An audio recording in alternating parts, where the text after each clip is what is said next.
Rəcəb ayının biz astanasında yox, ilin ən gözəl dövrüdür iman əhli üçün.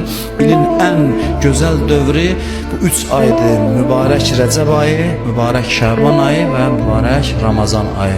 Bu 3 ay sabah inşallah Rəcəb ayının biridir. Sabah Rəcəb ayının biridir və çox münasib fürsətdir insanların mənəvi təmizlənməsi üçün. Allah bu rəhmət qapılarını bu aylarda bizim üzümüzə açır. Peyğəmbərimiz buyurur Rəcəb Allah ayıdır, Şaban mənim ayımdır, Ramazan ayı isə ümmətimin ayıdır.